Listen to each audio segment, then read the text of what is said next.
Hi everyone, welcome back to this YouTube channel that takes on all kinds of stuff relevant to narcissism and other high conflict, antagonistic relationships.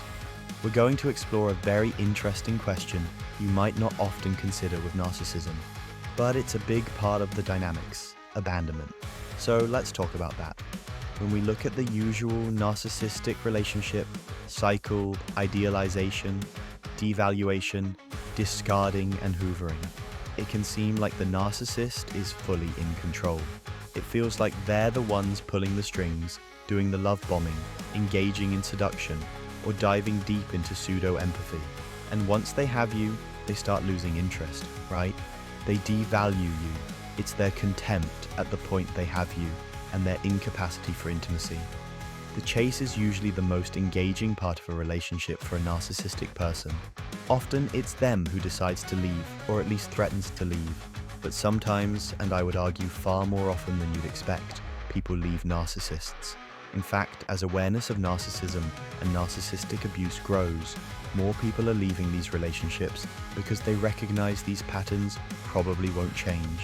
When you leave a narcissistic relationship, the narcissist generally does not like it. It means they've lost control of the narrative and, frankly, lost control overall. They lose validation, the conveniences you brought to their life, and their power. Their reactions to being left can range from rage to mockery. "You really think you'll make it without me?" to seeming indifference.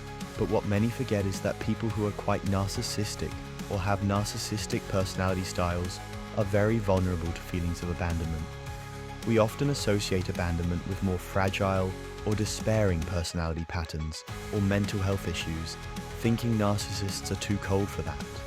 Abandonment, though, is partly an interpretation issue. It can even be experienced when someone just goes away on a trip, goes to work, or leaves home briefly. That moment of separation triggers something primal in narcissistic people. It's not true that narcissists are immune to abandonment.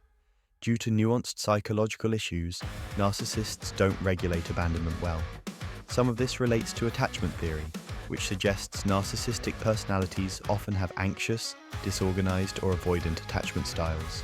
As a result, it can be very difficult on a primitive level for a narcissist to safely put down roots with another person. For people with these attachment styles, the moment of departure is always tough. It activates all that attachment stuff.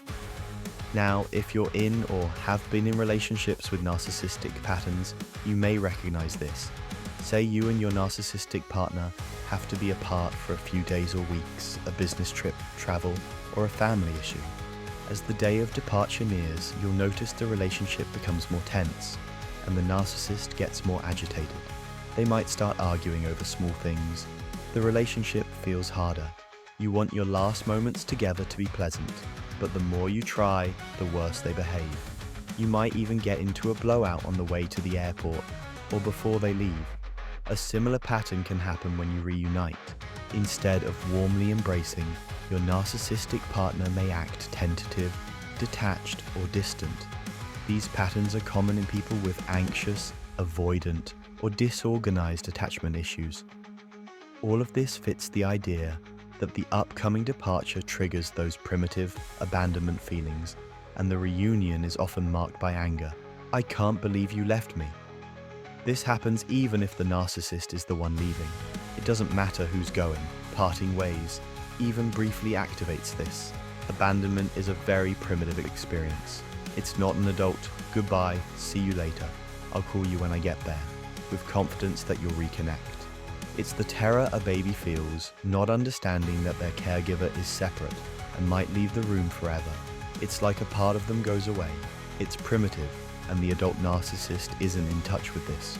So when someone in their adult relationship leaves for hours, days, or maybe internally forever, they experience it as a cataclysm. People with antagonistic personalities are also highly rejection sensitive. Rejection is emotionally unsettling, and they often react strongly to any kind of rejection, even something small like not coming to dinner. This lower-level abandonment fear explains some of their excessive reactions to criticism or no-shows. If you say, "I can't make lunch today," they may interpret that as a primal loss of love or regard. Outwardly, despite all this fragility, it's a different story. A narcissistic person doesn't want to look weak, so they deny these feelings and often rage against you because you triggered emotions they don't understand. They're more likely to lash out than to try to understand these feelings. You might be used to them being the controlling, dominant one, so it may surprise you how fragile they become facing a possible or even imagined separation. When you try to soothe them, they might become more contemptuous because you're exposing their fragility.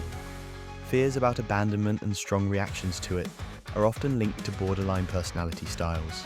Borderline and narcissistic personalities share some origins, so abandonment crises in narcissists do make sense.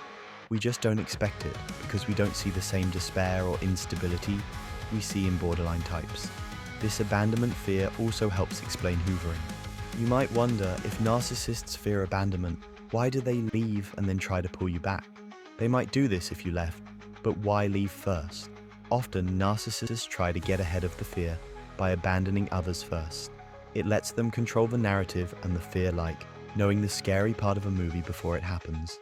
But after pulling away, there's often a primitive attempt to fix things. Can they bring the person back? This disorganized cycle go away, come back. No, yes, characterizes many narcissistic relationships. That's where hoovering happens, and you might fall for it, restarting the cycle. The fear of abandonment for many narcissists is tied to losing validation, narcissistic supply, and control and activating shame around rejection. When you think about it, this makes the roller coaster of narcissistic relationships clearer. So, what's the antidote to abandonment fears? How do we keep them at bay? By feeling secure and safe in the world. How do people get there if they didn't have healthy early attachments? Through therapy and doing the hard work of self-compassion, self-reflection, and self-awareness, learning that emotions aren't scary. None of this is easy for narcissistic personalities.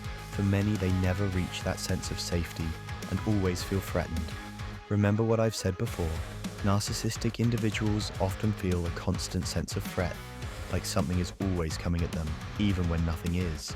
Abandonment ranks high on their list of threats. A good example is those in narcissistic marriages, where one partner doesn't want a divorce. Maybe for the kids, money, culture, religion, whatever the reason you want to stay married. In these relationships, the narcissistic partner often threatens divorce repeatedly but doesn't follow through. This threat is a form of gaslighting, keeping the other person off balance so they stay in line, fearing the narcissist will leave. It's a common tactic. Interestingly, the partner who doesn't want divorce hears these threats many times. Then one day, when you finally say, "I'm done, I want a divorce," the narcissist often switches, saying, "I didn't mean that. We can work on this." The abandonment script is activated. When the narcissist controls the threat, they're in charge. But when you accept divorce, suddenly they're caught off guard. That's the baseline of many narcissistic relationships, abandonment, anxiety humming in the background. I hope this gives you insight into the vulnerabilities in this personality style. If you're dealing with this or have in the past, I hope it brings clarity. Again, if you're new here, please subscribe and join us. It's a great community, and I look forward to seeing you again. Subscribe for more 60-second health boosts.